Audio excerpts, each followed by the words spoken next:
Good afternoon दोस्तों। आज की क्लास के अंदर हम स्टार्ट कर रहे हैं अपना एक नया एडजस्टमेंट। एडजस्टमेंट का नाम है डेप्रिसिएशन।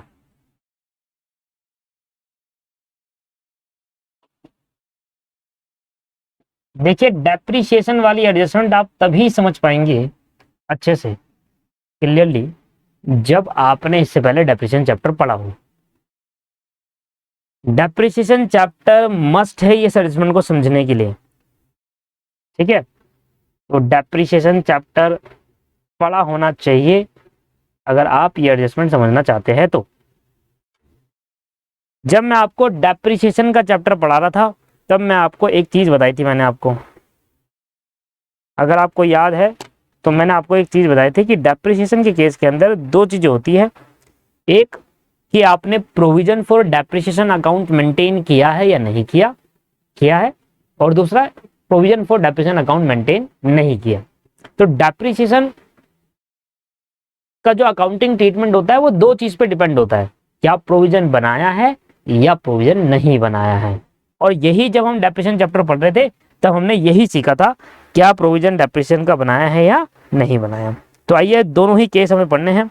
केस नंबर 1 में कर रहा हूं कि when provision for depreciation account is not maintain, मतलब सिंपल, आपको पता है जब प्रोविजन फॉर डेप्रिसिएशन अकाउंट नहीं बनता तो ऐसे केस के अंदर डेप्रिसिएशन जो होता है वो हम मशीनरी अकाउंट में चार्ज करते हैं। मशीन अकाउंट बनाएंगे, यहाँ लिखेंगे टू बैंक डेबिट साइड पर कहेंगे मशीन इतने की, और बाय डेप्रिसिएशन क्रेडिट साइड में लिखकर मशीन पर डेप्रिसिएशन लगाएंगे। जब provision for depreciation account maintain नहीं होता तो डेप्रिसिएशन मशीन अकाउंट में चार्ज होता है, और जब provision for depreciation account maintain होता है तो डेप्रिसिएशन मशीन में नहीं, प्रोविजन फॉर डेप्रिसिएशन अकाउंट में चार्ज किया जाता है। तो डेप्रिसिएशन का मतलब आपको पता है कि जब भी कोई फिक्स एसेट की वैल्यू डिक्रीज होती है उसको हम डेप्रिसिएशन कहते हैं। आइए इसमें केसेस पढ़ेंगे। अभी मैं ये मान के चल रहा हूं आपने डेप्रिसिएशन चैप्टर पढ़ा होगा, कहीं ना कहीं कभी ना कभी तो पढ़ा ही होगा। उसमें दो केस आप पढ़ाए जाते हैं, व्हेन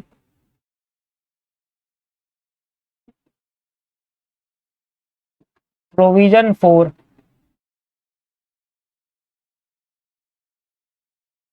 डेप्रिसिएशन अकाउंट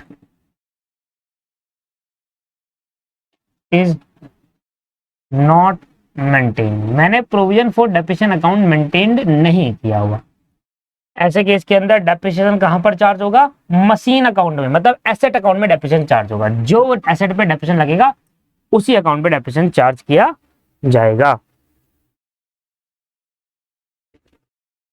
डेप्रिसिएशन की क्या एंट्री होती है बताइए सर। डेप्रिसिएशन की एंट्री क्या होती है? डेप्रिसिएशन चार्ज करने से मेरा एसेट कम हो जाता है। जब provision for depreciation account maintain नहीं किया जा रहा ना, तो ऐसे केस के अंदर डेप्रिसिएशन की एंट्री होती है depreciation account debit, depreciation account debit to fixed asset account. भाई जिस पे डेप्रिसिएशन लग रहा है वही depreciation account debit to fixed asset account. भाई मान लो कि डेप्रिसिएशन लगा है मशीन में, तो एंट्री क्या होगी? Machine account debit to, oh sorry, depreciation account debit to machine account. तो ये होगा डेप्रिसिएशन। दोस्तों हमारा लॉस है इसलिए वो डेबिट साइड में गया, और उससे हमारी एसेट की वैल्यू कम हो जाती है इसलिए वो क्रेडिट साइड में गया। आपको पता है साल के एंड में हम अपने डेप्रिसिएशन को कहां ट्रांसफर करते हैं? पीएनएल अकाउंट में ट्रांसफर करते हैं, क्योंकि वो हमारा एक लॉस है और लॉस को साल के एंड में पीएनएल अकाउंट में ट्रांसफर करना होता है as per matching concept. Matching concept कहता है साल के एंड में अपने सारे खर्चे और लॉसेस को पीएनएल में ट्रांसफर करो। तो डेप्रिसिएशन अकाउंट डेबिट है, इसको ट्रांसफर करने के लिए मुझे क्या करना होगा? क्रेडिट करना होगा डेप्रिसिएशन को, यहां से कैंसिल करना होगा और पीएनएल के डेबिट साइड में भेजना होगा। डेप्रिसिएशन अकाउंट यहां पर कैंसिल कर दिया और डाल दिया कहां पर? Profit and loss account. तो ये होगी ट्रांसफर एंट्री। डेप्रिसिएशन लॉस है इसलिए वो पीएनएल के डेबिट साइड में गया, और ये कैंसिलेशन कर दिया यहाँ पर, कैंसिल ऑफ लॉस। एक जगह से लॉस कैंसिल करके दूसरी जगह डाला जाएगा ना। ये तो एंट्री थी, और ये एंट्री मैं ऑलरेडी आपको डेप्रिसिएशन चैप्टर के अंदर बता चुका हूं। तो हम केस नंबर 1 पढ़ रहे हैं, और केस नंबर 1 हमारा है कि हमने provision for depreciation account maintain नहीं किया। तो सिंपली जब डेप्रिसिएशन के लिए कोई प्रोविजन मेंटेन नहीं होता तो वो डेप्रिसिएशन एसेट अकाउंट में चार्ज होता है। तो एंट्री होगी depreciation account debit to assets account and PNL account debit to depreciation account, ये एंट्री होगी। अब पहले वाले केस के अंदर हम इसके अंदर और दूसरा केस पढ़ेंगे। पहले केस के अंदर दो केस होगा कि भाई मान लो कि डेप्रिसिएशन ट्रायल बैलेंस में नहीं दिख रहा, तो सिचुएशन नंबर 1 हो सकती है when depreciation is not shown in trial balance, when depreciation is not shown in trial balance।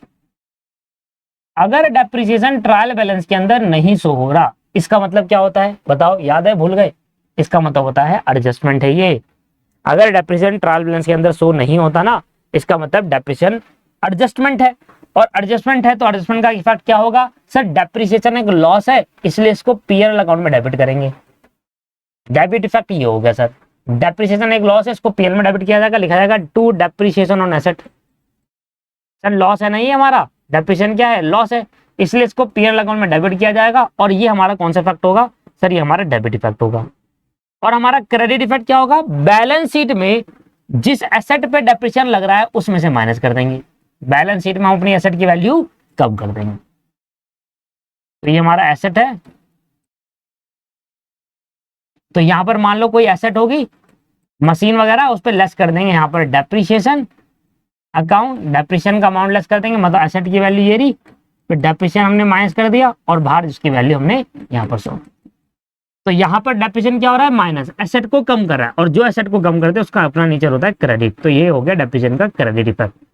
तो अगर डेप्रिसिएशन दोस्तों कहाँ नहीं दिख रहा, अगर डेप्रिसिएशन आपके डेबिट साइड ट्रायल बैलेंस के अंदर नहीं दिख रहा, तो ये रहे आपके दो इफेक्ट, एक तो पीएनएल अकाउंट में जाकर डेबिट कर देंगे और एक बैलेंस शीट की एसेट में से माइनस कर दिया जाएगा। एक पीएनएल अकाउंट में डेबिट करेंगे, एक बैलेंस शीट की एसेट में से माइनस कर देंगे। इसका मैं एग्जांपल बनाकर दिखाता हूँ आपको।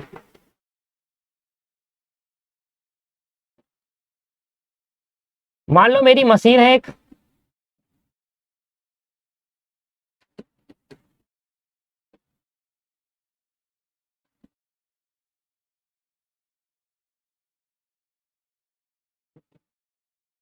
कैपिटल लगाई 2 लाख रुपए की, कैश पड़ा है 50,000 रुपए, और एक मशीन पड़ी है 1.5 लाख की, बराबर है ट्रायल बैलेंस 2 लाख 2 लाख।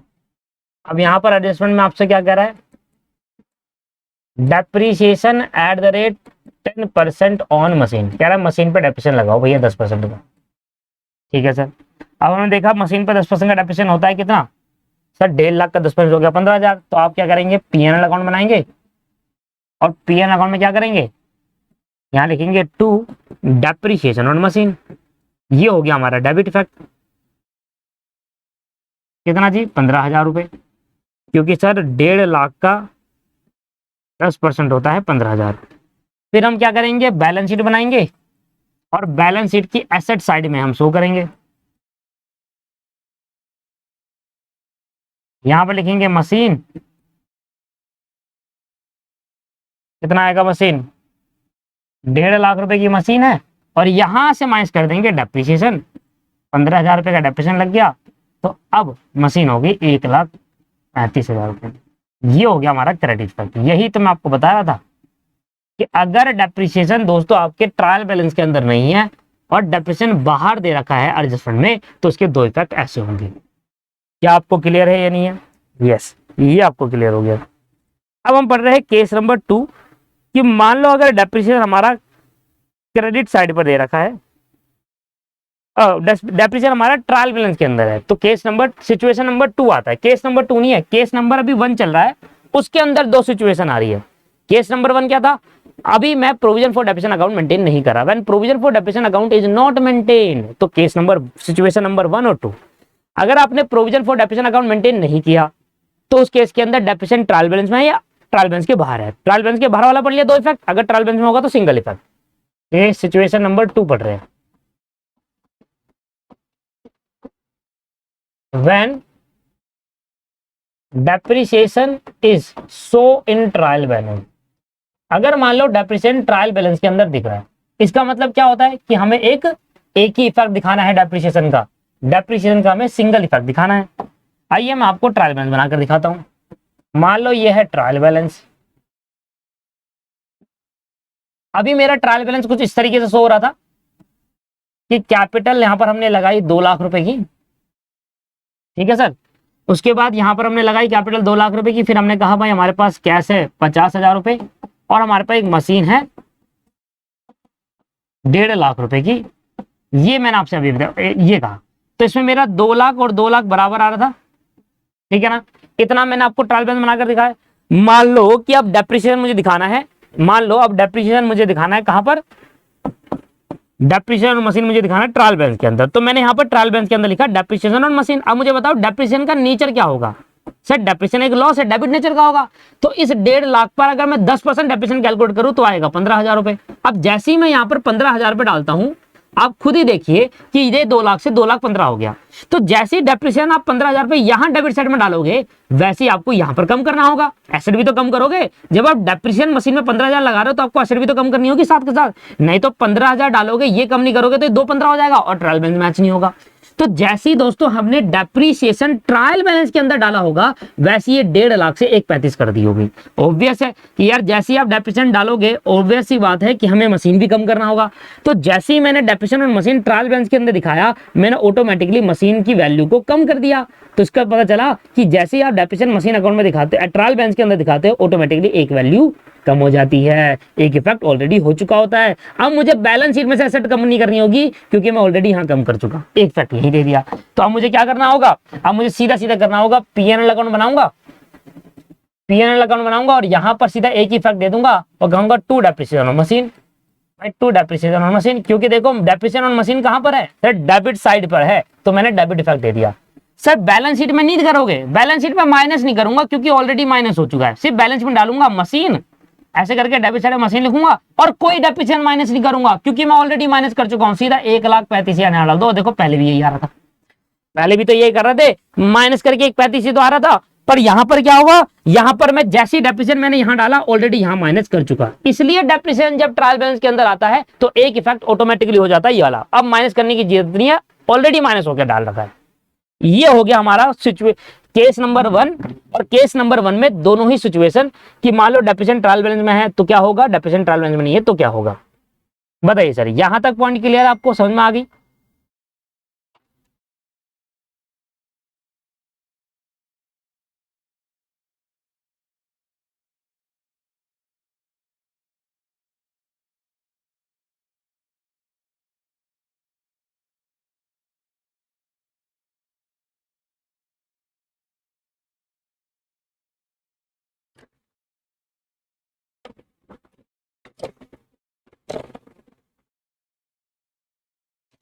ठीक है, तो मैंने आपको दोनों ही तरीके बता दिए हैं केस नंबर 1 में। केस नंबर 1 याद रखना, अभी हम केस नंबर 1 में हैं। और केस नंबर 1 क्या था कि जब मैं provision for depreciation account maintain नहीं करता, और ऐसे केस के अंदर डेप्रिसिएशन ट्रायल बैलेंस में है, उसमें क्या इफेक्ट होगा, डेप्रिसिएशन ट्रायल बैलेंस में नहीं होगा तो क्या इफेक्ट होगा। अब मैं आपको दोनों ही सिचुएशन, जब डेप्रिसिएशन ट्रायल बैलेंस में होता है और ट्रायल बैलेंस में नहीं होता, इन दोनों ही सिचुएशन का एक एग्जांपल बनाकर दिखाता हूं और आपको एग्जांपल करके दिखाना है।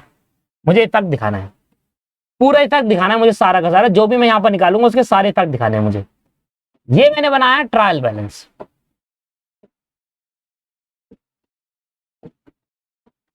ये मेरा ट्रायल बैलेंस है दोस्तों, ठीक है। और ये trial balance extra trial balance है, मतलब आधा अधूरा, इसको टोटल मत करने लग जाना है ना, सिर्फ उतनी बातें डाल रहा हूं जितनी मेरे को इस चैप्टर के अंदर नीड है। तो मैंने यहां पर एक्स्ट्रैक्ट ट्रायल बैलेंस के अंदर लिखा, पहले मैंने लिखा मशीनरी। एक्स्ट्रैक्ट का मतलब होता है आधा अधूरा ट्रायल बैलेंस। आप टोटल करने मत ले जाना, उसके टोटलिंग को मैच मत करना। सबसे पहले ये देखो, ये हो गया डेबिट, ये हो गया क्रेडिट। सबसे पहले यहां पर डाल रहा हूं मैं मशीन, मशीनरी कितने की है, और ये फर्नीचर। सर मशीन है मेरी 2 लाख रुपए की, फर्नीचर है मेरा 1.5 लाख रुपए का। इसके बाद यहां पर शो हो रहा है ट्रायल बैलेंस के अंदर depreciation on furniture, depreciation on furniture हो रहा है 15,000 रुपए 100। और यहां पर टोटल कर लेना। टोटलिंग मैंने फिर कहा कि मैच मत करना क्योंकि एक्सट्रैक्ट है, मतलब आधा अधूरा ही है, मेरे को सिर्फ डेप्रिसिएशन की कहानी बतानी है। और यहां पर नीचे लास्ट में दे रखा है एडिशनल इंफॉर्मेशन। और एडिशनल इंफॉर्मेशन में आपको दे रखा है कि depreciation on machinery at the rate 10%। Depreciation on machinery at the rate 10%, ये है जी। बताइए सर इसका इफेक्ट कहाँ कहाँ जाने वाला है?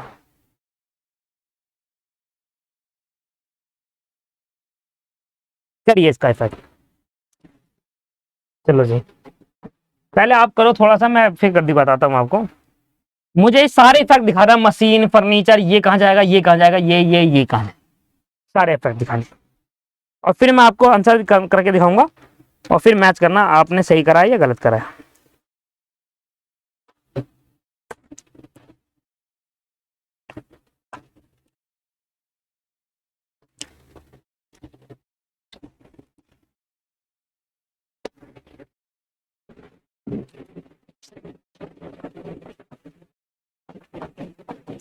पहले बनाऊंगा प्रॉफिट एंड लॉस अकाउंट, यहां पर लिखूंगा टू डेप्रिसिएशन ऑन मशीन। मुझे बताओ, आपको एक चीज बताया ना कि ट्रायल बैलेंस वाली आइटम्स में होता है सिंगल इफेक्ट, मतलब इसमें एक ही बार डालूंगा जहां डालूंगा, मतलब ये भी एक ही जगह जाएगा जहां जाएगा, ये भी एक ही जगह जाएगा जहां जाएगा, ये भी एक ही जगह जाएगा जहां जाएगा।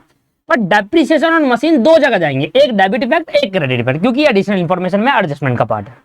तो सबसे पहले मैंने कहा कि जो मशीन पर डेप्रिसिएशन लगेगा 20,000 का कितना परसेंट, 10%, कितना आएगा 20,000। एक तो इफेक्ट ये होगा, ये देखो इसके होंगे दो इफेक्ट, इस वाले एडजस्टमेंट के दो इफेक्ट, पर इसका एक ही होगा। मुझे बताइए ये डेप्रिसिएशन कहां पर है, डेबिट साइड में क्रेडिट साइड में? सर डेबिट में, तो डेबिट इफेक्ट दोगे इसका, यहां पर आएगा। सर डेबिट इफेक्ट तो कहां आता है, डेप्रिसिएशन का डेबिट इफेक्ट क्या होता है, पीएनएल अकाउंट में, डेप्रिसिएशन ऑन फर्नीचर, ये है 15,000 रुपए। तो सर आपके पीएनएल अकाउंट में दो चीज आएगी, एक तो डेप्रिसिएशन ऑन मशीन जाएगा 20,000 रुपए, और डेप्रिसिएशन ऑन फर्नीचर आएगा 15,000 रुपए। अब आप बैलेंस शीट बनाओगे,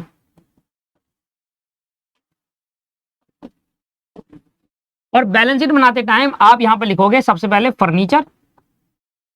फर्नीचर कितने का शो हो रहा है, फर्नीचर कितने के, 1.5 लाख रुपए के। यहां आप डायरेक्टली अमाउंट में 1.5 लाख डाल दोगे। सर डेप्रिसिएशन माइनस नहीं करोगे क्या फर्नीचर में से? नहीं, क्योंकि डेप्रिसिएशन के सिंगल इफेक्ट होगा सिर्फ यही वाला, मतलब यहां डालने के बाद ये ऑलरेडी माइनस हो चुका होगा, याद है? सिंगल इफेक्ट ट्रायल बैलेंस के अंदर डेप्रिसिएशन आ गया फर्नीचर का, तो अलग से दो इफेक्ट नहीं होंगे, एक ही दिखाऊंगा सिर्फ वाला। इसके बाद यहां वाला जो मशीन है इस पर डेप्रिसिएशन चार्ज होगा, मतलब मैं यहां लिखूंगा मशीन, मशीन मेरी कितने की है सर, 2 लाख रुपए की। अब इसमें से लेस करूंगा डेप्रिसिएशन, क्योंकि इसके होंगे डबल इफेक्ट, जो कि आएगा 20,000 रुपए, और यहां पर डालूंगा 1,80,000 रुपए। बताओ जी बात समझ में आई नहीं आई? कि जो मेरा फर्नीचर वाला डेप्रिसिएशन है उसके सिंगल इफेक्ट होगा, और जो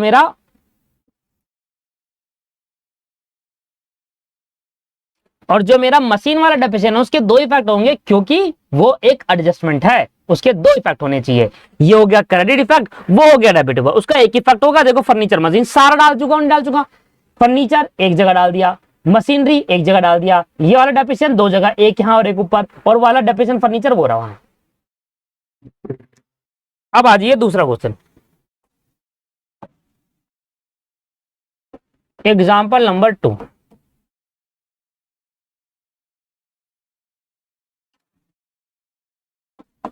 ट्रायल बैलेंस दे रखा है आपको,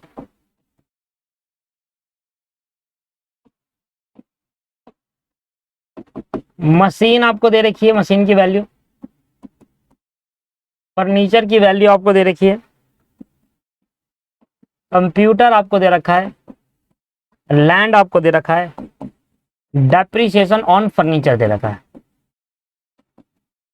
फिर मैंने कहा जैसे कि ये एक्सट्रैक्ट है तो टोटली मैच मत करना,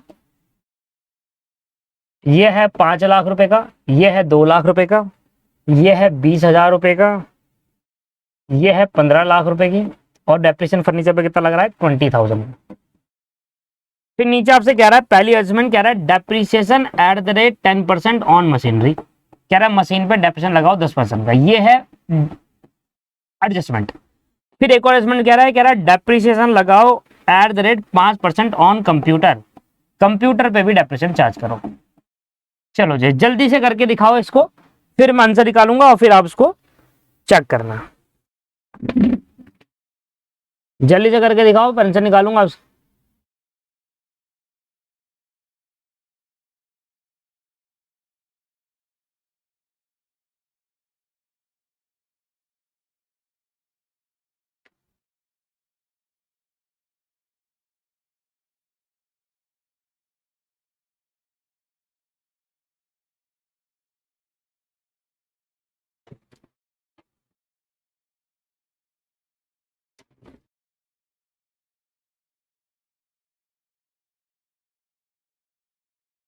चलिए तो आइए,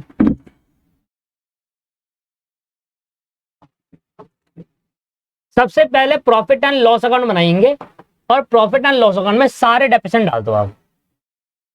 क्या क्या आएगा, टू डेप्रिसिएशन ऑन, पहले फर्नीचर का डेप्रिसिएशन जो दे रखा है वो भी आ जाएगा, मशीन पे जो डेप्रिसिएशन लगाएंगे वो भी आ जाएगा, और कंप्यूटर पे जो डेप्रिसिएशन लगाएंगे वो सारे डेप्रिसिएशन जो लगाए हैं वो आ जाएंगे, चाहे वो ट्रायल बैलेंस में हो और चाहे वो एडिशनल इन्फॉर्मेशन में हो। हाँ, बस ये बात रहेगी, ट्रायल बैलेंस वाले डेप्रिसिएशन को जो होगा फर्नीचर वाला वो एक ही बार डालेगा, जैसे यहाँ डल गया तो और कहीं नहीं डलेगा। इसके दो इफेक्ट होंगे, मशीन पे लग रहा है, मशीन 5 लाख की है, 10% का डेप्रिसिएशन लग रहा है, मतलब 50,000 में मशीन का डेप्रिसिएशन लग रहा है, और कंप्यूटर पे 5%, 20,000 का कंप्यूटर है, 20,000 का 5% कितना हो गया सर, 20,000 का 5% हो गया 1,000 रुपए। तो ये आ गया सर 71,000 का टोटल डेप्रिसिएशन लगा। अब आ जाओ बैलेंस शीट में। बैलेंस शीट बनाने के टाइम हम क्या करेंगे, यहां पर लिखेंगे एसेट्स,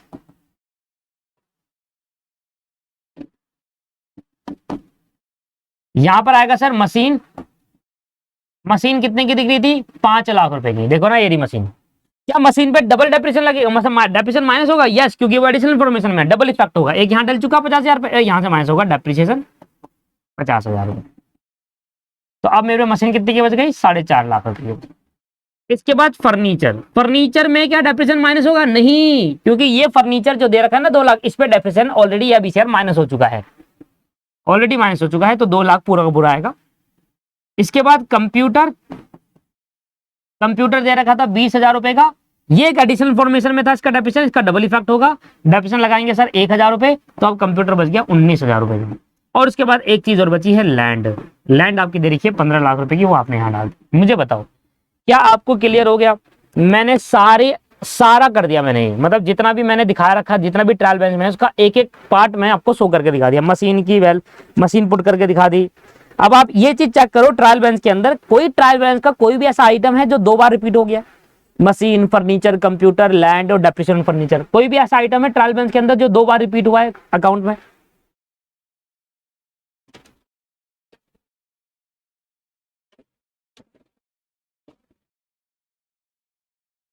अब क्योंकि 2 एग्जांपल हम कर चुके हैं तो इतनी बात हमें क्लियर हो गई है कि डेप्रिसिएशन का क्या ट्रीटमेंट करना अगर मेन क्वेश्चन पे आ जाता है तो, है ना। 2 एग्जांपल से समझ में आता है कि कौन सा वाला डेप्रिसिएशन के 2 इफेक्ट देने हैं, कौन से वाले के सिंगल इफेक्ट देने हैं।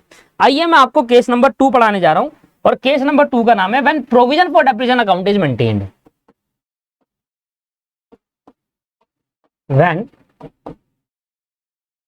Provision for depreciation account is maintained.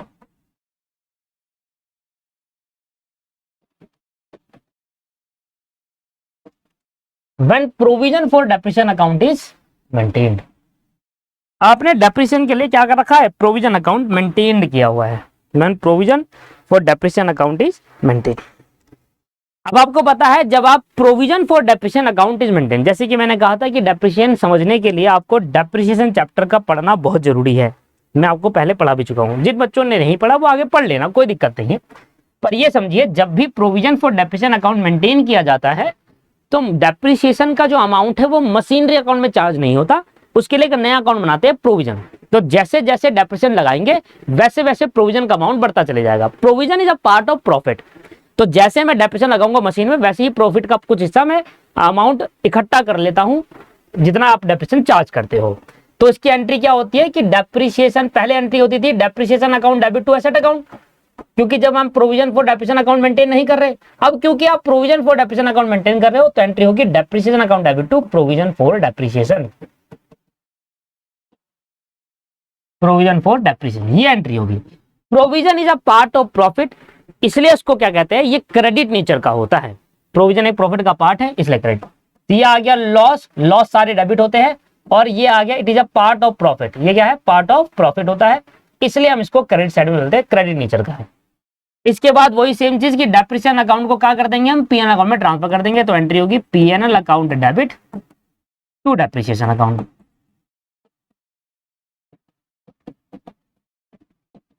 PNL account debit to depreciation account, ये होगी ट्रांसफर करने की एंट्री। पर एक इंपॉर्टेंट नोट यहां पर देंगे, नोट ये देना है, provision for depreciation account, provision for depreciation account, इसका दूसरा नाम क्या था? Accumulated depreciation account, are always show in trial balance. ये हमेशा दोस्तों ट्रायल बैलेंस के अंदर शो होता है इन द क्रेडिट साइड। तो इसके अंदर दो केस निकल कर आते ही नहीं भाई, ये हमेशा ट्रायल बैलेंस के क्रेडिट साइड में शो होता है। तो दो केस कैसे आएंगे? एक ही तो केस बन गया ये कि यार अगर कोई भी आइटम जो ट्रायल बैलेंस के क्रेडिट साइड में ही ट्रायल बैलेंस के अंदर आता है, उसमें एक ही केस तो हुआ। मतलब प्रोविजन का बेसिकली प्रोविजन में क्या होता है, हम हर साल के डेप्रिसिएशन को प्रोविजन अकाउंट में इकट्ठा करते हुए चलते हैं और उसको रखते हैं। तो प्रोविजन फॉर डेप्रिसिएशन में आप ये कह सकते हो कि हर साल का डेप्रिसिएशन इकट्ठा हो रहा है और ये ट्रायल बैलेंस के क्रेडिट साइड में शो होता है, क्योंकि it is a part of profit. जितना डेप्रिसिएशन लगाया जाएगा उतना प्रॉफिट में से कुछ हिस्सा निकाला जाएगा। आगे के लिए, फ्यूचर के लिए सेव करते हैं पैसा, क्योंकि आगे हम नई मशीन खरीदेंगे। जैसे जैसे डेप्रिसिएशन लगाते जाएंगे मशीन खत्म हो जाएगी और इकट्ठा प्रॉफिट में से पैसा जोड़ता चले जाएंगे और एक टाइम पे मशीन पूरी खत्म हो जाएगी, पैसा जुड़ जाएगा, मशीन खरीद लेंगे नहीं पर। तो इसके लिए आपको पूरा कॉन्सेप्ट पढ़ना पड़ेगा प्रोविजन वाला, बट एक मैं आपको हिंट दे चुका। तो प्रोविजन फॉर डेप्रिसिएशन अकाउंट का नेचर क्रेडिट होता है, इसी को एक्यूमुलेटेड डेप्रिसिएशन कहते हैं। इसका मतलब होता है ये सारे साल के डेप्रिसिएशन को इकट्ठा करते हुए जाता है और ट्रायल बैलेंस के हमेशा क्रेडिट साइड पर शो होगा। ये कभी भी एडिशनल इंफॉर्मेशन में शो नहीं होगा, ये एक एडजस्टमेंट का पार्ट नहीं होता, हमेशा ट्रायल बैलेंस के क्रेडिट साइड में शो होगा। और अगर ट्रायल बैलेंस के क्रेडिट साइड में शो होगा तो हमें देना होगा क्रेडिट इफेक्ट। आपको पता है डेप्रिसिएशन का इफेक्ट होता है पीएनएल में, डेप्रिसिएशन का जो डेबिट इफेक्ट होता है वो पीएनएल के डेबिट साइड में जाता है और क्रेडिट इफेक्ट जो होता है वो एसेट में से माइनस होता है। क्योंकि ट्रायल बैलेंस के अंदर ये हमेशा क्रेडिट साइड में शो होता है, तो इसका जो इफेक्ट होगा वो बैलेंस शीट में होगा दोस्त। कहां पर होगा? हमेशा बैलेंस शीट में, क्योंकि डेप्रिसिएशन का भी क्रेडिट इफेक्ट कहां शो होता है? बैलेंस शीट में होता है। और कैसे करते हैं हम? एसेट में से माइनस। तो अगर ये कभी दिख जाए आपको,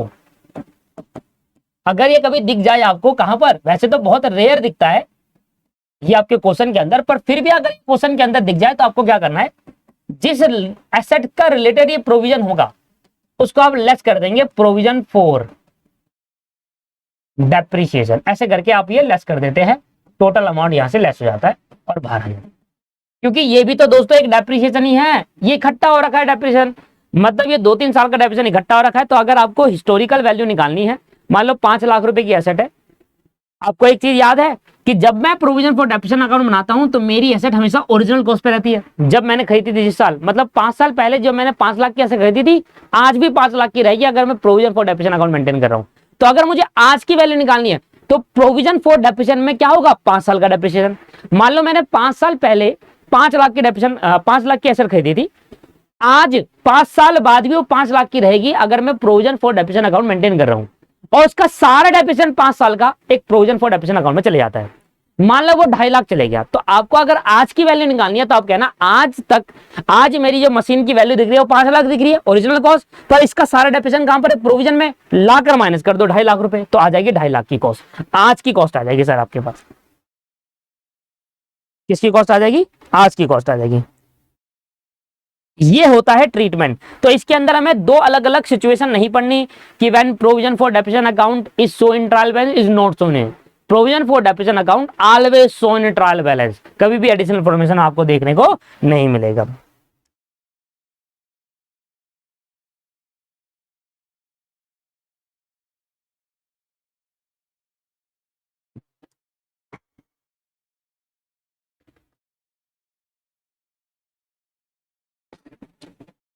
एक एग्जांपल और करते हैं और हमारा डेप्रिसिएशन का कॉन्सेप्ट खत्म हो जाएगा। मैं ट्रायल बैलेंस बना रहा हूं,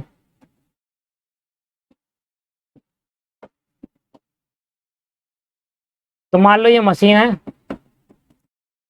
ये फर्नीचर है, 2 लाख की मशीन, 1.5 लाख का फर्नीचर। आपको प्रोविजन फॉर डेप्रिसिएशन भी दे रखा है। अब ये प्रोविजन फॉर डेप्रिसिएशन क्या है? आज तक का इकट्ठा डेप्रिसिएशन जो इन दोनों मशीन में लगना था और जुड़ चुका है इसके अंदर। मतलब मैं प्रोविजन, मतलब क्या कह रहा हूं मैं कि अगर आप कह रहे हो प्रोविजन फॉर डेप्रिसिएशन आपको दे रखा है, मशीन का प्रोविजन फॉर डेप्रिसिएशन का अमाउंट दे रखा है आपको और फर्नीचर का भी प्रोविजन फॉर डेप्रिसिएशन अमाउंट दे रखा है। इसका मतलब पता है क्या है? ये 2 लाख की मशीन में ना आज तक कितना डेप्रिसिएशन लग गया? इस साल नहीं, इस साल से पहले से कितना डेप्रिसिएशन चार्ज हो चुका है इस 2 लाख की मशीन में, और 1.5 लाख में अभी तक कितना फर्नीचर पे कितना डेप्रिसिएशन चार्ज हो चुका है। मशीन में अभी तक 60,000 डेप्रिसिएशन चार्ज चुका है, ये हो गया 27,100। समझ में आ रहा है? पहले मतलब समझ लो क्या है ये। जो ट्रायल बैलेंस के अंदर आपको प्रोविजन फॉर डेप्रिसिएशन दिख रहा है ना, मशीन में 60,000, फर्नीचर में 27,100, इसका मतलब क्या पता है आपको? इसका मतलब ये है कि मशीन में, इसका मतलब ये है कि मशीन जो 2 लाख रुपए की आपको शो हो रही है ना, उस 2 लाख रुपए की मशीन पर आज तक अभी तक 60,000 का डेप्रिसिएशन चार्ज हो चुका। इस साल और जो होगा वो जोड़ दूंगा, तो अभी तक 60,000 का डेप्रिसिएशन चार्ज चुका। आया मतलब समझ में? और जो फर्नीचर दिख रहा है ना 1.5 लाख रुपए का, इसमें मैं कहूंगा कि अभी तक फर्नीचर में 27,100 का डेप्रिसिएशन चार्ज हो चुका, सिर्फ करंट ईयर को छोड़कर।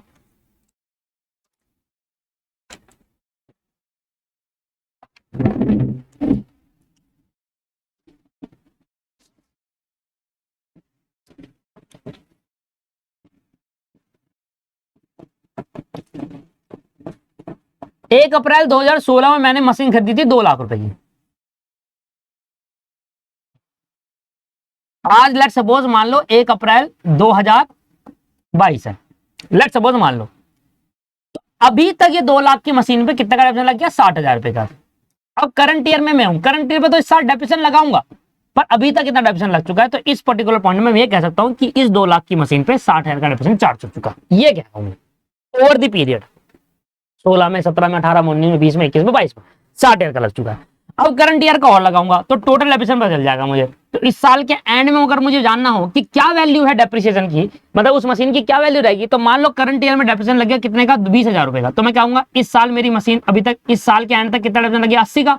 तो 2 लाख की मशीन में 60,000 ये लग गया, इस साल 20,000 लग गया, तो कितना बच जाएगी? 80,000। इसका मतलब 2 लाख की मशीन मेरी इस साल के एंड में कितने की बचेगी? 1,20 की।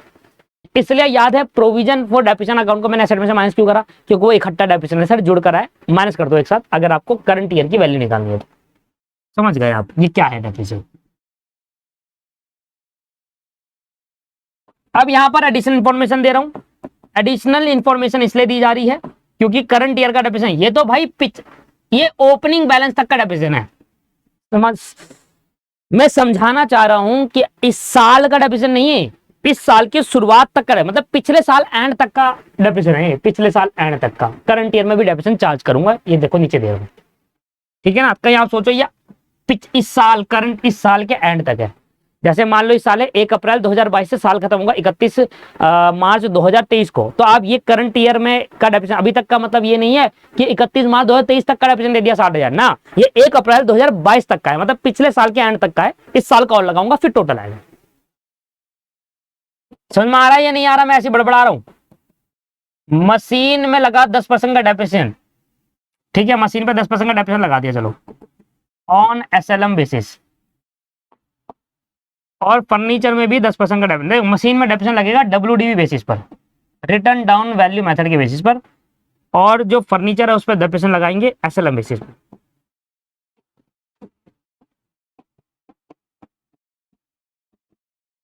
अब देखो, अब भाई मशीन का देखो, ये हो गया हमारे करंट ईयर का डेप्रिसिएशन, ये हो गया हमारे करंट ईयर का डेप्रिसिएशन। तो मशीन मेरे को कितनी दे रही है? 60,000 रुपए। अब मशीन का डब्ल्यूडीवी तो निकालना पड़ेगा ना मुझे। भाई डब्ल्यूडीवी मेथड क्या कहता है कि मशीन की रिटर्न डाउन वैल्यू निकालो, मतलब आज मशीन की वैल्यू कितनी है उस पर डेप्रिसिएशन कैलकुलेट करो।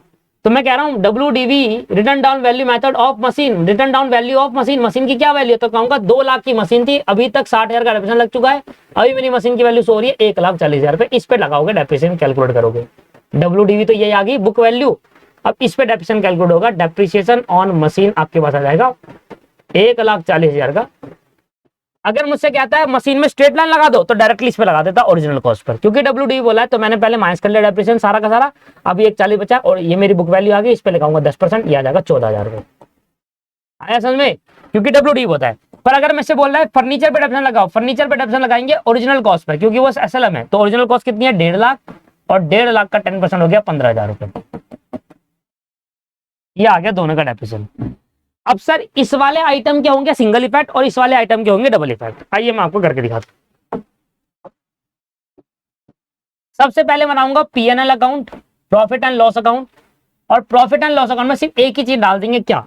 टू डेप्रिसिएशन ऑन मशीन और फर्नीचर, मशीन और फर्नीचर पे जो आपने करंट ईयर, भाई देखो ना, पीएनएल अकाउंट करंट ईयर का है ना, तो डेप्रिसिएशन भी तो करंट ईयर का चार्ज होगा। पीएनएल अकाउंट में कभी भी प्रोविजन फॉर डेप्रिसिएशन चार्ज मत करना, वो पिछले साल के एंड तक का होता है। प्रोविजन फॉर डेप्रिसिएशन क्या होता है, प्रीवियस ईयर के एंड तक पे, अभी तक पिछले साल के एंड तक कितना डेप्रिसिएशन लगा वो है वो। और प्रॉफिट एंड लॉस अकाउंट में वो लॉस जाते हैं जो करंट ईयर से बिलोंग करते हैं, इसलिए करंट ईयर का डेप्रिसिएशन चार्ज किया जाएगा पीएनएल अकाउंट में। मशीनरी कितनी अभी निकाला था, 14,000 रुपए, और ये फर्नीचर कितना निकाला था अभी हमने, 15,000 रुपए। ये आपके करंट ईयर का डेप्रिसिएशन आ गया पीएनएल में। अब बैलेंस शीट में मैं चाहता हूं कि बैलेंस शीट में मेरी एसेट की वैल्यू प्रॉपरली जाए, तो एसेट मैंने लिखा सबसे पहले मशीन। अब मशीन की वैल्यू मुझे दे रखी है 2 लाख रुपए, पर ये 2 लाख रुपए मेरी ओरिजिनल कॉस्ट है जब मैंने खरीदी थी। तो पहले तो पिछले साल तक का डेप्रिसिएशन माइनस करो सारा का सारा, प्रोविजन फॉर डेप्रिसिएशन, ये मुझे दे रखा है क्वेश्चन के अंदर, ये पिछले साल तक का डेप्रिसिएशन था 60,000 रुपए।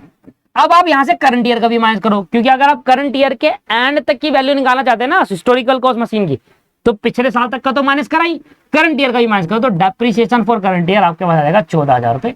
और ये माइनस करने के बाद अब आ जाएगी साल के एंड में आपकी मशीन की हिस्टोरिकल कॉस्ट। ऐसे होता है, समझ में आया ना। 2 लाख में 1,40,000 आ जाएगा, 2 लाख में 60,000 जाएंगे, और फिर 14,000 माइनस कर देंगे, 1,26,000 आ जाएगा। ये है आपकी मशीन की हिस्टोरिकल कॉस्ट, आज की वैल्यू 1,26,000। अब यहां पर आ जाओ, क्या कहते हैं आपके पास फर्नीचर पे, सेम फर्नीचर पे कहो, फर्नीचर में आपको वैल्यू दिख रही है 1.5 लाख रुपए, ये ओरिजिनल कॉस्ट थी जब खरीदी थी। पिछले साल तक का डेप्रिसिएशन आप पहले यहां से माइनस करो। प्रोविजन फॉर डेप्रिसिएशन क्या होता है, पिछले साल तक का डेप्रिसिएशन होता है। इस पे 27,100 रुपए का डेप्रिसिएशन लगाया पिछले साल तक, और करंट ईयर का डेप्रिसिएशन माइनस कर दो आप। करंट ईयर का डेप्रिसिएशन अभी लगाया हमने 15,000 रुपए, माइनस करने के बाद बाहर आ गई आपकी मशीन की इन हैंड वैल्यू 1,50,000, 27,100 और माइनस 15,000, यह आ जाएगा 1,07,900। अब मुझे एक बात बताओ, मैं आपको सारे इफेक्ट दिखाता हूं। ट्रायल बैलेंस वाले मैंने सिंगल इफेक्ट दिए है, और जो ट्रायल बैलेंस में नहीं था उसके डबल इफेक्ट है। पहले इधर आ जाओ, ये बात देखो, मशीन पर जो डेप्रिसिएशन लगाऊंगा ये वाला फर्नीचर पे डबल इफेक्ट है। कैसे सर, एक इफेक्ट ये हो गया, ये हमारा डेबिट इफेक्ट हो गया, और एक इफेक्ट ये हो गया, देखो ये रहा और ये रहा, ये हमारा क्रेडिट, इसके हो गए डबल इफेक्ट। ठीक है जी, ये डेबिट इफेक्ट क्रेडिट इफेक्ट। इसके बाद machine furniture single single effect होगा, देखो ये रहा मशीन फर्नीचर सिंगल इफेक्ट। इसके बाद देखो provision for machine, provision for depreciation on furniture, इसके भी सिंगल इफेक्ट, एक ये रहा एक ये रहा, सभी के सिंगल इफेक्ट मैं ऑलरेडी कर चुका। ये है दोस्तों टोटल कॉन्सेप्ट ऑफ डेप्रिसिएशन, ये है आपका डेप्रिसिएशन का टोटल कॉन्सेप्ट। अब नहीं है इसके अंदर कुछ भी बातें बताने लायक, ठीक है, सारी कहानी बता दी। प्रोविजन मेंटेन करते हो तो क्या 2 सिचुएशन आती है, प्रोविजन मेंटेन नहीं करते तो मेंटेन करने पे 1 सिचुएशन, प्रोविजन मेंटेन करने पे 2 सिचुएशन आती। आइए दोस्तों, बहुत समय हो गया एक क्वेश्चन करे हुए, अभी तक हमने एक भी क्वेश्चन नहीं करा है, मतलब करे थे छोटे मोटे क्वेश्चन करे थे, बट बड़े क्वेश्चन अभी तक एक भी नहीं करे। तो आइए, बहुत टाइम हो गया, आज एक क्वेश्चन ही कर ले, क्योंकि अब जो मेरे पास रह गया है,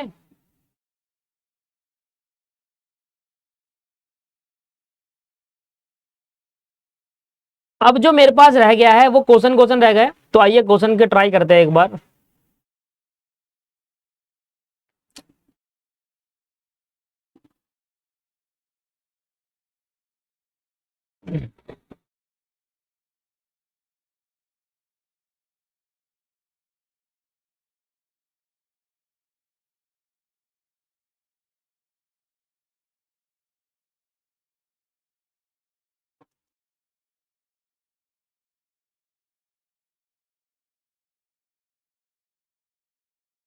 अब मैं सारे एडजस्टमेंट वाले क्वेश्चन आपको करके दिखा सकता हूं, जितने भी है। क्या मैंने देखो एक एक करके सारी एडजस्टमेंट पढ़ा चुका हूं मैं आपको, सारी एडजस्टमेंट जो मेन एडजस्टमेंट थी सारी करा चुका हूं, जो क्वेश्चन में आएगी देखना ही। पहली वाली करा सकता हूं, स्टॉक को मार्केट प्राइस और cost price which ever lower में शो होती है। Stock value worth destroy by fire insurance वाला करा चुका हूं, देखो 6,000 रुपए क्लेम हुआ, आया ना समझ में। गुड परचेज 6,000 रुपए करा, स्टिल इन ट्रांजिट करा चुका हूं मैं, ट्रांजिट वाला। Good taken by proprietor for इस पर्सन करा चुका हूं, आउटस्टैंडिंग वेजेस करा चुका हूं, freight was paid in advance, prepaid expense करा चुका हूं, करा दिया सारे एडजस्टमेंट, देख रहे हो आप। आउटस्टैंडिंग सैलरी वाली करा चुका हूं, रेंट पेड वाली करा चुका हूं, आउटस्टैंडिंग रेंट वाली, interest received but not paid, interest due but not receive वाली करा चुका हूं, प्रीपेड इंश्योरेंस करा चुका हूं, डेप्रिसिएशन की आज ही कराई है, फर्दर बेड डेप नहीं कराई, तो ये वाला क्वेश्चन नहीं करूंगा, बेड डेप की एडजस्टमेंट कल करेंगे नेक्स्ट क्लास में। और कमीशन वाली एडजस्टमेंट करा चुका हूं, कमीशन रिसीव्ड एडवांस वाली। बैड डेप वाली एडजस्टमेंट और करा दूं एक बार, उसके बाद 90% पार्ट कॉन्सेप्चुअली खत्म हो जाएगा, एक लास्ट में रह जाएगा मैनेजर कमीशन। सारा खेल पता किसका है? बैड डेप का। अगर मैं कहूं कि पूरे फाइनल अकाउंट चैप्टर के अंदर, कितना ही बड़ा चैप्टर है, बहुत बड़ा चैप्टर है ये, पूरे फाइनल अकाउंट चैप्टर में सबसे इंपॉर्टेंट कॉन्सेप्ट या सबसे इंपॉर्टेंट एडजस्टमेंट क्या है? वो है बैड डेप और प्रोविजन फॉर बैड डेप, उसको बोलते हैं प्रोविजन फॉर डाउटफुल डेप। ये सबसे इंपॉर्टेंट है, जो कि मैं आपको नेक्स्ट क्लास से स्टार्ट करूंगा। पहले आज मैं एक क्वेश्चन आपको करा ही देता हूं, अब मुझे मिल नहीं रहा वो कौन सा क्वेश्चन आपको कराया जाए। देखो इंटरेस्ट ऑन ड्राइंग भी करा चुका, अरे सारे करा चुका मैं आपको। आइए मैं आपको ये वाला क्वेश्चन याद दिला देना, कौन सा क्वेश्चन हुआ है और कौन सा क्वेश्चन नहीं हुआ।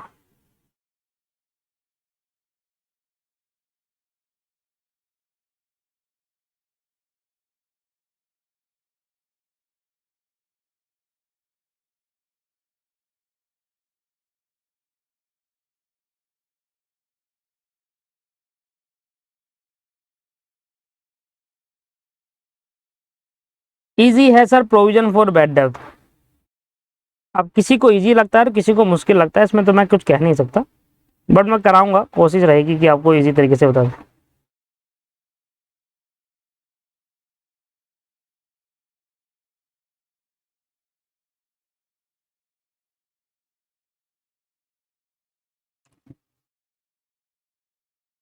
चलिए सर, आइए अगला क्वेश्चन करते हैं। कहता है नोवा क्वेश्चन है, कह रहा है following is the trial balance of messrs Kasturi agency on 31 March 2015, prepare trading and profit and loss account for the year end 31 March and a balance sheet of that. अगर आप मेरी बात को मेरे तरीके से क्वेश्चन करोगे तो आप एक बारी में बैलेंस शीट मैच करोगे। क्वेश्चन में ये करना है कि जितनी भी एडजस्टमेंट होगी उसको ध्यान से सोच करना है कि क्या मैंने इसका डबल इफेक्ट करा या नहीं करा, बस इतना अगर आप कर देते हो मैच बैलेंस शीट एक बारी में, और हर बार मैच होगी। बस आप बताए गलती कहीं करते हो, बैलेंस शीट मैच करनी होती, इसलिए नहीं होती आपकी बैलेंस शीट मैच, क्योंकि आप कभी ध्यान ही नहीं देते कि नीचे दी गई एडजस्टमेंट में दो इफेक्ट हुए या नहीं हुए। अब ध्यान देना कि नीचे जितने भी एडजस्टमेंट है, क्या मैं उसको दो इफेक्ट दे चुका हूं, एक डेबिट एक क्रेडिट वाला, जितना अमाउंट डेबिट में डाला उतना ही अमाउंट मैं उसके क्रेडिट में डाल चुका हूं। अगर ये है तो आपकी बैलेंस शीट 100% मैच होने वाली है। देखो आइए मैं आपको बनाकर दिखाता हूं sir, trading and PNL account, PNL account, trading and PNL account और बैलेंस शीट। ये मेरा बना trading and profit and loss account for the year ended 31 March 2015 लिखा हुआ है वे बुक में, वही मैंने भी लिख दिया।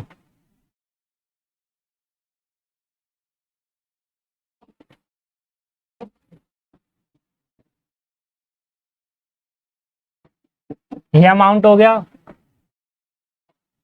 ये पर्टिकुलर्स हो गया, ये अमाउंट हो गया और ये पर्टिकुलर्स हो गया।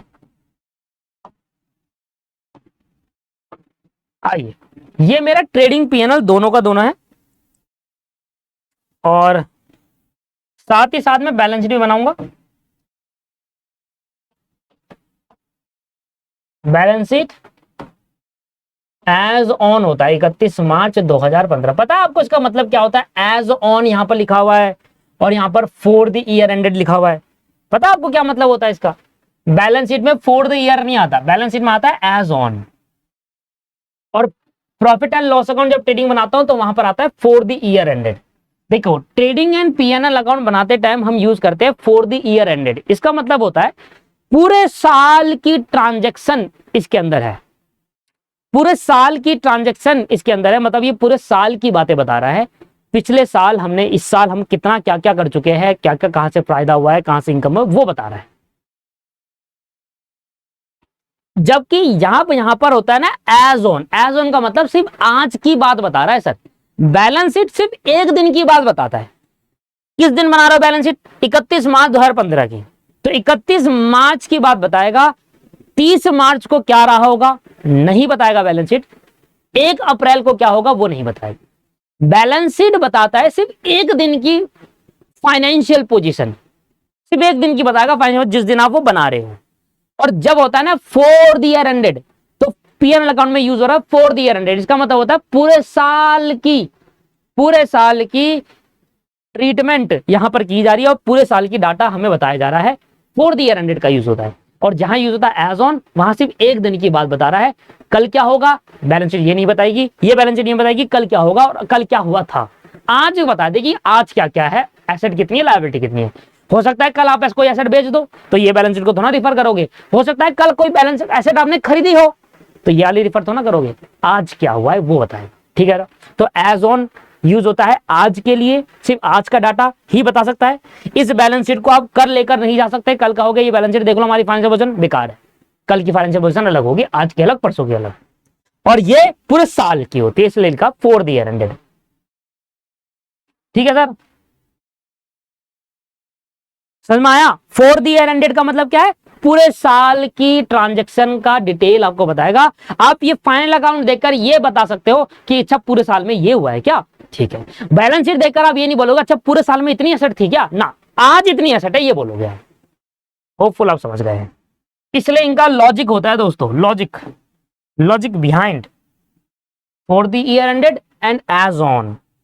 ठीक है, याद रहेगी बात। अब एज ऑन का मतलब सबसे पहले मुझे दिख रही है कैपिटल, तो सबसे पहले मैं क्या करता हूं, कैपिटल मुझे दिख रही है तो कैपिटल में कहां डाल देता हूं, ऐसा करता हूं पहले मैं ओपनिंग स्टॉक ढूंढता हूं। ये देखो मेरा ओपनिंग स्टॉक दे रखा है 25,000 रुपए, तो यहां लिखा मैंने to opening stock,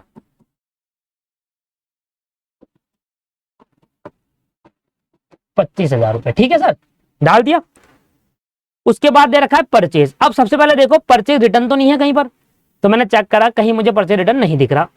purchase return, ये परचेज मुझे दिख गई 75,000 की, पर इसका रिटर्न नहीं दिख रहा। पर नीचे चेक करो कोई एडजस्टमेंट तो नहीं है परचेज से रिलेटेड, वेजिस है, इंश्योरेंस है, कमीशन रिसीव एडवांस है, इंटरेस्ट ऑन कैपिटल की है, डेप्रिसिएशन की है, ड्राइंग्स की है। परचेज से रिलेटेड कोई भी एडजस्टमेंट नहीं है और परचेज से रिलेटेड कोई भी रिटर्न नहीं है, ठीक है ना। सब चेक करना है। परचेज से रिलेटेड एडजस्टमेंट बहुत सारी पढ़ाई थी मैंने आपको, वो गुड्स वाली, तो यहां पर रिटर्न भी नहीं है और इससे रिलेटेड कोई भी एडजस्टमेंट नहीं है, तो पूरा का पूरा 75,000 आप यहां डाल देना।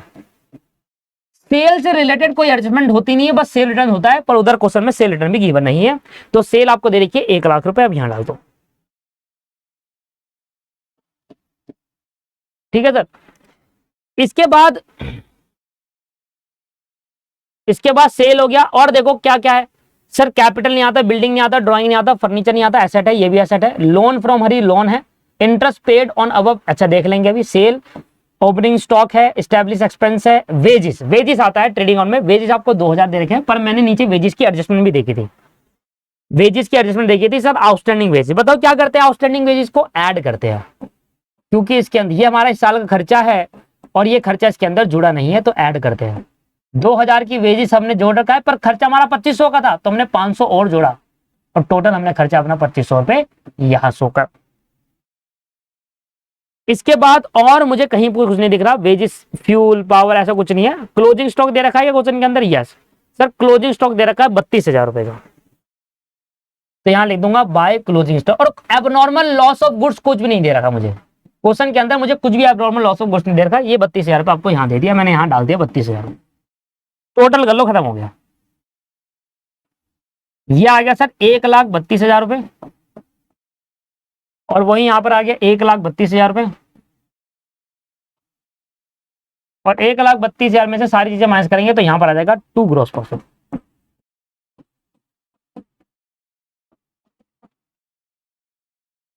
$1,32,000 रुपए माइनस 25,000 माइनस 75,000 और माइनस 2,500, 29,500 मेरा आ गया ग्रॉस प्रॉफिट। 29,500 मेरा ग्रॉस प्रॉफिट आ गया दोस्त, 29,500 ग्रॉस प्रॉफिट आ गया। अब नेट प्रॉफिट करेंगे, तो नेट प्रॉफिट निकालने के लिए इस ग्रॉस प्रॉफिट को यहां ट्रांसफर करते हैं पहले, और क्या लिखते हैं बाय ग्रॉस प्रॉफिट। 29,500 आपका ग्रॉस प्रॉफिट है। अब यहां पर डालेंगे खर्चे सारे, कौन कौन से खर्चे, जितने भी खर्चे आपको दे रखे हैं अदर देन ट्रेडिंग अकाउंट। सबसे पहले कौन कौन सा खर्चा आ जाएगा सर, यहां पर आ जाएगा, एक एक करके देखो, आ जाओ। सबसे पहले शुरुआत में चलते हैं, वापसी शुरुआत में चलते, देखो ये हमारा कैपिटल नहीं, एक्सपेंस नहीं, एक्सपेंस नहीं, एक्सपेंस नहीं, लोन, ये है हमारा खर्चा। देखो 12% इंटरेस्ट देना पड़ेगा हमें, लोन ले रखा हरी से, ठीक है। तो लोन फ्रॉम हरी दे रखा है 12% इंटरेस्ट 15,000 रुपए, तो 15,000 रुपए का हमारे को लोन दे रखा है, 12% का इंटरेस्ट है उस पर। मुझे बताओ 15,000 का 12% कितना होता है? सर 15,000 का मुझे 12% निकालूंगा तो होगा 1,800 रुपए। 1,800 रुपए होगा सर, सिंपल है भाई। मैंने लोन ले रखा है 15,000 रुपए का हरी से, अगर उसको मैं 12% पर एनम दूं तो 15,000 का 12% तो 1,800 रुपए। तो मुझे टोटल इंटरेस्ट कितना पे करना है? 1,800 रुपीज। मैंने देखना कितना पे करा हुआ है, 900 रुपए। मतलब मुझे पे करना था 1,800 रुपए, इंटरेस्ट बन रहा था इस साल का 1,800 पे करना, और मैंने एक्चुअल में पे करा है 900 रुपए। इसका मतलब यह है कि मैंने 900 पे नहीं करा। वो खर्चा जो पे करना था पर आपने पे नहीं करा, इसको बोलते हैं आउटस्टैंडिंग इंटरेस्ट, राइट। यहां से निकल कर आया आउटस्टैंडिंग इंटरेस्ट। सबसे पहले यहां पर आएगा to interest on loan. Sir loan पे इंटरेस्ट आपने पे करा है 900, पर 900 नहीं था इस साल का खर्चा। सर लोन पे इंटरेस्ट पे करना था आपको 1,800, तो आपने आउटस्टैंडिंग इंटरेस्ट नाम से ऐसे शो करेंगे, that is called inbuilt information. ये हमारी इनबिल्ट इंफॉर्मेशन थी भाई। 1,800 पे करना था, 900 पे करा, जो ट्रायल बैलेंस में आ रहा है, जो नहीं पे करा वो भी तो हो गए, तो टोटल 1,800 दिखाओगे ना खर्चा। भाई पे तो 1,800 करना था, तो टोटल खर्चा कितना होना चाहिए भैया हमारा? 1,800 होना चाहिए। क्लियर हो गया ये पॉइंट? समझ में आ गया?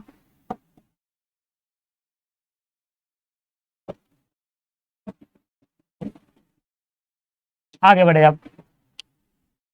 इसके बाद और खर्चा देखो सर, सेल डाल दिया, परचेज डाल दिया, ओपनिंग स्टॉक, स्टैब्लिशमेंट एक्सपेंस आ गया 15,000 रुपए, तो यहां पर डाल दो स्टैब्लिशमेंट एक्सपेंस। स्टैब्लिशमेंट एक्सपेंस का मतलब हो गया बिजनेस एक्सपेंस। 15,000 रुपए का स्टैब्लिशमेंट एक्सपेंस।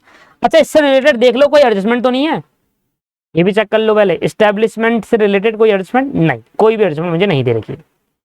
आगे आ जाते हैं। वेजिस हो गया, इंश्योरेंस रह गया 1,000 रुपए, इंश्योरेंस से रिलेटेड एडजस्टमेंट है।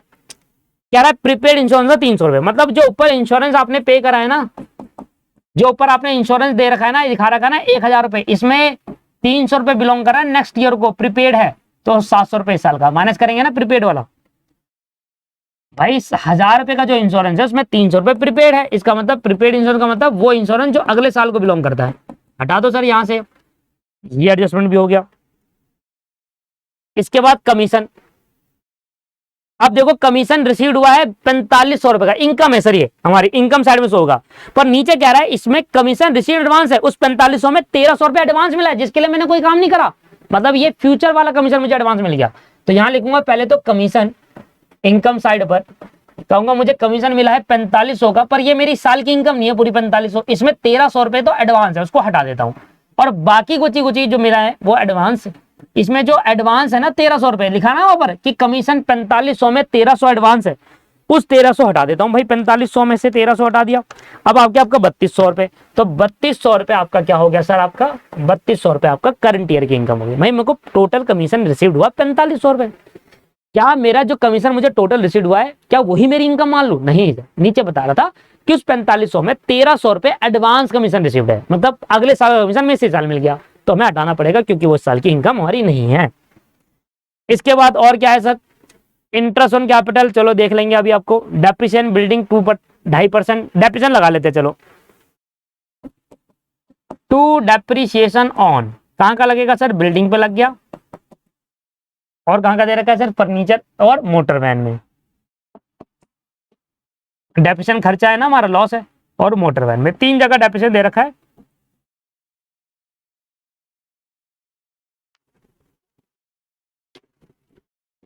ढाई परसेंट, 10% और 10%। पहले देखो फर्नीचर पे 2.5% है, फर्नीचर कहाँ है जी? नहीं फर्नीचर पे नहीं, बिल्डिंग पे 2.5% है। बिल्डिंग कहाँ है? ये रही। 15,000 का 2.5% कितना हो गया? 15,000 का 2.5%, 15,000 का 2.5%, अब 375 आ रहा है, तो 375, और फर्नीचर का है 10%, तो 7,500 का 10% कितना हो गया सर? 750, 750 यहाँ हो गया, 375, 750। और मोटर वैन में कितना है सर? मोटर वैन में आप देखोगे तो मोटर वैन में है 10%। अब मोटर वैन देखो कहां पर है, ये रही मोटर वैन 25,000, 25,000 का 10% हो गया 2,500 रुपए। सारे डेप्रिसिएशन डाल दिए मैंने यहाँ पर, 375, 750 और 2,500, ये आ गया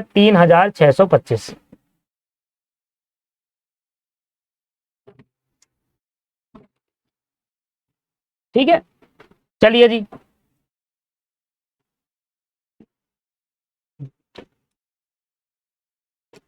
कैपिटल हो गया, ये हो गया 1 लाख रुपए, क्या सेल है, ठीक है। 4500 पे कमीशन रिसीव लिखा था यहाँ पर, देखो कमीशन रिसीव्ड है। अब ये कह रहा है इंटरेस्ट 3000 रुपए, मैंने इंटरेस्ट कमाया, देखो ना क्रेडिट साइड में दे रखा है। अब क्रेडिट साइड में इंटरेस्ट होगा तो क्या होगा, इनकम होगा ना। और अगर ये इंटरेस्ट डेबिट साइड में होता तो क्या कहता है, खर्चा। अब ट्रायल बैलेंस के अंदर अगर क्रेडिट साइड में इंटरेस्ट दे रखा है तो हम कहेंगे इनकम है।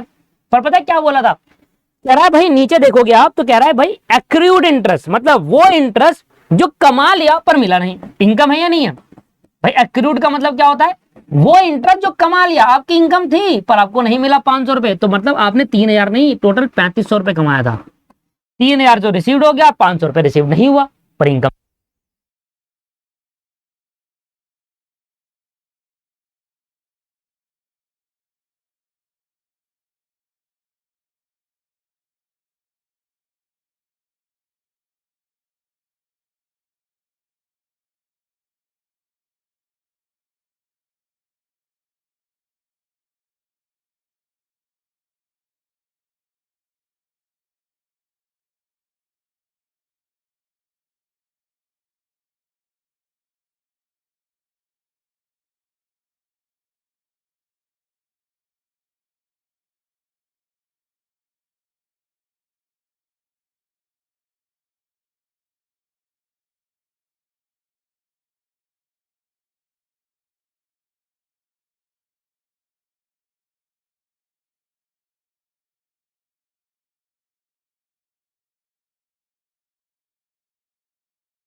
अच्छा आवाज नहीं आ रही, आवाज इसलिए नहीं आ रही क्योंकि वो बैटरी खत्म हो गई ना हेडफोन की, मतलब उसकी बैटरी खत्म हो गई है इसलिए आवाज नहीं आ रही।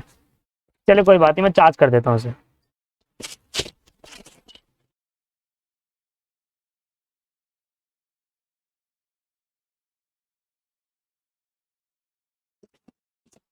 देखिए मैं दोबारा समझाता हूँ एक्यूरेट इंटरेस्ट के बाद। एक्यूरेट इंटरेस्ट वाला समझ में आ गया, बैटरी खत्म हो गई थी, दोबारा देखो।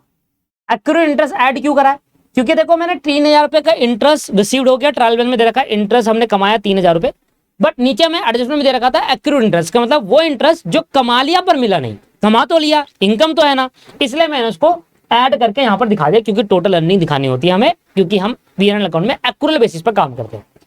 इसके बाद मुझे बताओ, यहां पर क्वेश्चन में हमें दे रखा था इंटरेस्ट ऑन कैपिटल दे रहा है 10% का और इंटरेस्ट ऑन ड्राइंग चार्ज करना है 500 रुपए का। इसका मतलब ये था कि जो मेरी कैपिटल मुझे दिया था ना ऑनर ने, उस पर मुझे इंटरेस्ट देना है। अब बिजनेस जब इंटरेस्ट देगा कैपिटल पे तो क्या ट्रीटमेंट बताया था मैंने आपको, खर्चा है सर, बिजनेस का लॉस है ये, तो खर्चे साइड में दिखा दिया। इंटरेस्ट ऑन कैपिटल 1 लाख रुपए की कैपिटल थी, 10% निकाला, 10,000 रुपए खर्चा दिखा दिया।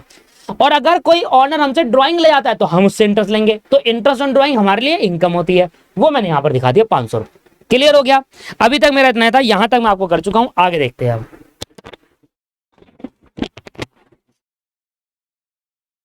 तो मैंने यहां का टोटल करा, ये आ गया 36,700 रुपए। मैंने यहां का टोटल करा, ये आ गया 36,700 रुपए।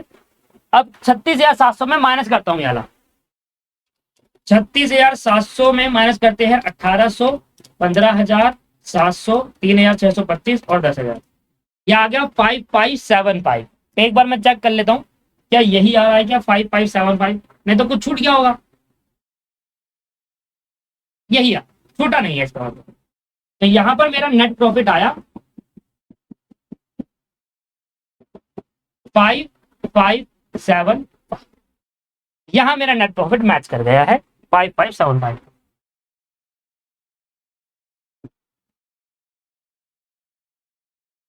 अब आ जाओ sir balance sheet. Balance sheet में सबसे पहले आप क्या करोगे, ये आपकी लाइबिलिटी साइड हो गई, ये अमाउंट हो गया, ये एसेट्स हो गया और ये अमाउंट हो गया। पहले लाइबिलिटी को पूरा करता हूं, लाइबिलिटी में जितनी है सब डालता हूं। सबसे पहले यहां पर शो होगा कैपिटल, ठीक है, कैपिटल में ऐड होगा, बताओ क्या, नेट प्रॉफिट, और माइनस होता है ड्राइंग्स। ये तो आपको पता है, मैं आपको शुरू में ही फॉर्मेट बता चुका था। कैपिटल में प्रॉफिट को ऐड करते हैं, क्योंकि प्रॉफिट किसका होता है, बेसिकली ओनर का होता है, उसको कैपिटल में देते हैं, सॉरी। और अगर कैपिटल मतलब अगर कोई ओनर ड्राइंग्स ले गया तो उसको माइनस करूंगा मैं।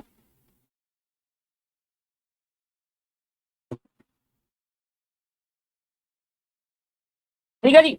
अब क्वेश्चन में देखो कैपिटल कहाँ है, आजो सबसे ऊपर। क्वेश्चन में कैपिटल दे रखी 1,00,000 रुपए की, 1,00,000 रुपए की कैपिटल है।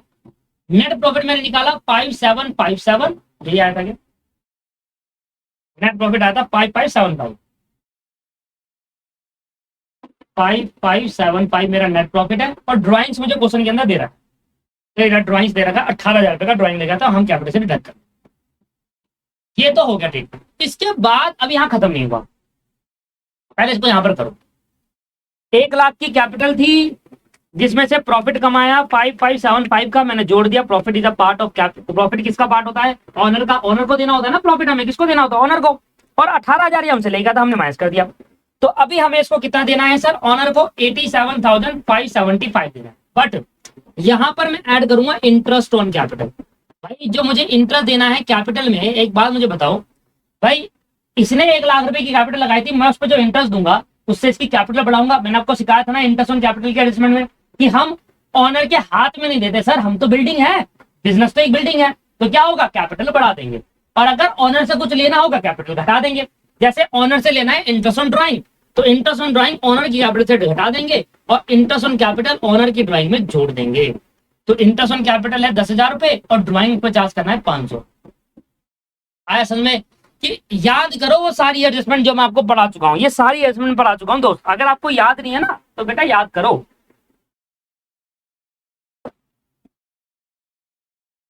9-10 क्लास लगाकर मैंने इतने अच्छे से, इतनी डिटेल में, एक एक क्लास में 2-2 3-3 एडजस्टमेंट कराकर आपको इतनी डिटेल में पढ़ाया। उसके बाद जब क्वेश्चन करते हैं, अगर आप भूल जाते हैं ये चीज, तो ये मेरी मिस्टेक नहीं है, ये मैंने आपको सिखाया था। फिर आप कहोगे टीचर अच्छे से नहीं पढ़ाता। टीचर तो अच्छे से पढ़ा रहा है आपको, बट आप पीछे का रिवाइज करना भूल जाते हैं।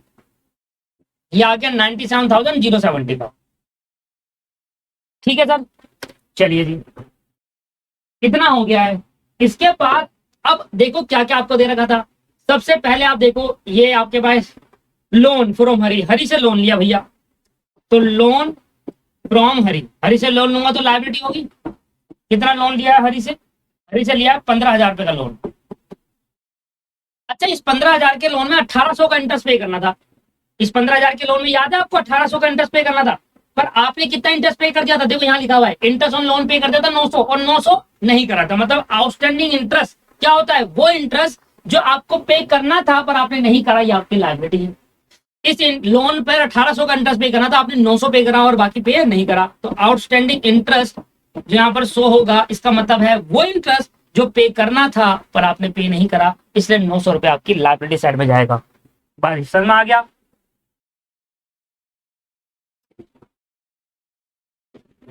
इसके बाद और देखो लायबिलिटी कहाँ कहाँ है, और नहीं है, नहीं। क्रेडिटर, क्रेडिटर है हमारे पास 10,000 रुपए की, ये हमारी लायबिलिटी होती है। क्रेडिटर, क्रेडिटर डाल दो 10,000 रुपए की, क्रेडिटर हमारी लायबिलिटी होता है ना, इनको पेमेंट करनी होती है हमें 10,000 रुपए। और बताओ कहां पर है लायबिलिटी, बस और देंगे इधर देखो, आउटस्टैंडिंग वेजेस हमारी लायबिलिटी होती है। वो वेजेस जो हमें पे करना था पर हमने पे नहीं करा, वो आउटस्टैंडिंग वेजेस हमारी लायबिलिटी होती है 500, लायबिलिटी साइड पर।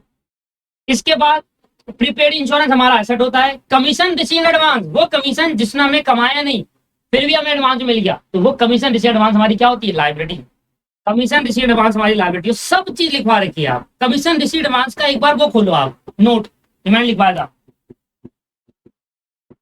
इनकम रिसीव्ड एडवांस वाला आप एडजस्टमेंट खोलो, वहां पर मैंने साफ साफ लिखवा रखा, ये हमारी लायबिलिटी होती है 1,300। और देखो डेप्रिसिएशन नहीं, इंटरेस्ट ये कर चुका हूं, ये हो चुका है। ये एक्रूड इंटरेस्ट मतलब वो इंटरेस्ट जो कमा लिया पर मिला नहीं, वो इंटरेस्ट जो कमा लिया पर मिला नहीं, ये हमारी एसेट होती है। वो इंटरेस्ट जो कमा लिया पर मिला नहीं, एसेट होती है सर। ये हो गया टोटल आपका लायबिलिटी, इसके बाद कुछ भी नहीं है। अब एसेट्स के अंदर आ जाओ। एसेट के अंदर सबसे पहले क्या करोगे, एसेट ऊपर से देखो क्या क्या है सर, बिल्डिंग है। बिल्डिंग, ठीक है ना। अब इस बिल्डिंग में करेंगे डेप्रिसिएशन माइनस, लेस कर देंगे डेप्रिसिएशन। फिर सर फर्नीचर है, सर फर्नीचर में भी डेप्रिसिएशन लेस कर देंगे। फिर सर मोटर वैन है, मोटर वैन में भी डेप्रिसिएशन लेस कर देंगे। बिल्डिंग कितने की है सर, बिल्डिंग 15,000 रुपए की, फर्नीचर 7500 का, मोटर वैन 25,000 रुपए की। बिल्डिंग 15,000 रुपए की है, एक फर्नीचर 7500 का है, इसमें 750 का डेप्रिसिएशन लगा था, इसमें 375 का डेप्रिसिएशन लगा था आई थिंक, और ये 25,000 रुपए का मोटर है, इसमें 2500 का लगा था, मेरे हिसाब से ऐसे याद है।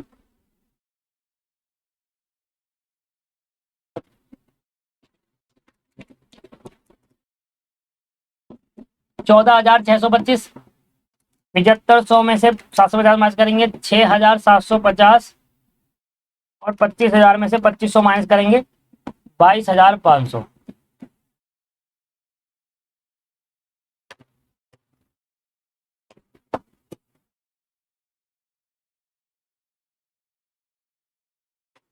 अब आ जाओ एक एक करके। हमारे को क्वेश्चन के अंदर दे रखे हैं डेटर्स, है ना, क्वेश्चन के अंदर डेटर भी गिवन है, मोटर वैन तो हो चुका है, बाकी और कुछ नहीं आएगा, बाकी सब खर्चे। डेटर आएगा 28,100 के डेटर दे रखे हैं। और क्या क्या हमारे पास एसेट है, हमारे पास बैंक बैलेंस दे रखा है, मतलब कैश एट बैंक, कैश जो बैंक में पड़ा है वो हमें गिवन है। कैश एट बैंक हमें कितना गिवन है सर, ये देखो इधर दे रखा है 20,000 रुपए कैश एट बैंक हमें गिवन है। इसके बाद हमारे को गिवन है सर, आउटस्टैंडिंग में डाल चुका हूं प्रीपेड इंश्योरेंस, वो इंश्योरेंस जो पे नहीं करना था फिर भी आपने एडवांस पे करा, ये आपकी एसेट होती है। Prepaid insurance is an asset, 300 रुपए। फिर क्या आएगा, कमीशन इंस्टॉलमेंट हो चुका, लायबिलिटी है, इंटरेस्ट ऑन कैपिटल कर चुका हूं, डेप्रिसिएशन ऑलरेडी माइनस कर चुका हूं, इंटरेस्ट ऑन ड्राइंग हो चुका, एक्रूड इंटरेस्ट आएगा, वो इंटरेस्ट जो कमा लिया पर मिला नहीं, एक्रूड इंटरेस्ट कितना है जी, 500 रुपए।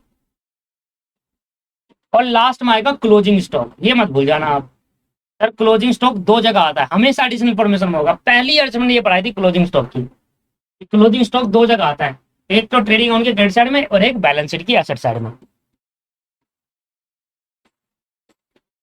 अब आप चेक करो क्या मैं सारी एडजस्टमेंट कर चुका हूं, यस दोस्तों मैं सारी एडजस्टमेंट कर चुका हूं। देखो क्लोजिंग स्टॉक एक बार मैंने ट्रेडिंग में डाला, एक एसेट में डाला, दोनों हो गई। बेजिस मैंने बेजिस में ऐड करा ट्रेडिंग ऑन में, और बेजिस लायबिलिटी में डाला, दो हो गई। प्रीपेड इंश्योरेंस एसेट में डाला और इंश्योरेंस से लेस करा था, तीन हो गई, दोनों हो गई। कमीशन रिसीव एडवांस मैंने लायबिलिटी में डाला और कमीशन में से लेस करा था पीएनएल अकाउंट में, दोनों हो गई। इंटरेस्ट ऑन कैपिटल मैंने डेबिट साइड में डाला था पीएनएल के, और कैपिटल में ऐड कर दिया था। एप्रिसिएशन मैंने पीएनएल के डेबिट साइड में और एसेट में सारे माइनस करा था।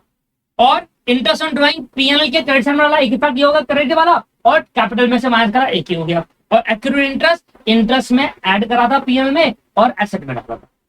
ये जब अकाउंट खत्म कर लोगे सारी इसमें देखना कि आपने डबल इफेक्ट कर दिया, अगर कर दिया तो टोटल कर देना दोस्त, आपका आंसर मैच कर जाएगा। बच्चे बता रहे 1,24,775 आ रहा है, 1,24,775, 1,24,775 रुपए आपका आंसर मैच। ठीक है जी, हो गया, समझ में आ गया। अब आपके पास ये होमवर्क है, मैंने आपको नोवा क्वेश्चन करा दिया है। एक बड़ा क्वेश्चन इसलिए कराया है कि आपके पास समझ में आ जाए चीजें, बड़े क्वेश्चन कैसे करते हैं। आपको करना है सारे छोटे क्वेश्चन, 11 तो नहीं करना है, इसमें रैंडम है। आपको घर से करके लाना है 5वां क्वेश्चन। देखो आप लिख लो, इसका सब नाम लिख देख लो। 10,000 स्टॉक है जिसके अंदर एडजस्टमेंट ऐसी है, ये वाली एडजस्टमेंट है इसके अंदर, देख लो एक बार, जिसमें 24,000 20,000 है। एक बार एक क्वेश्चन को लपेट के देख लो। 5वां आपको होमवर्क में करके लाना है, ये आपका होमवर्क है 5वां क्वेश्चन।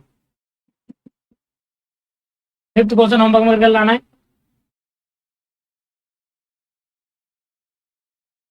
और उसके ऊपर एडजस्टमेंट वाले है नहीं, बिना एडजस्टमेंट वाले में सारे करा चुका हूँ आपको, याद हो तो। जिनमें एडजस्टमेंट नहीं थी वो अब मैं आपको करा चुका हूँ। 5वां क्वेश्चन होमवर्क में है आपके, जो घर से आप ट्राई करके लाएंगे, एडजस्टमेंट है उसके अंदर।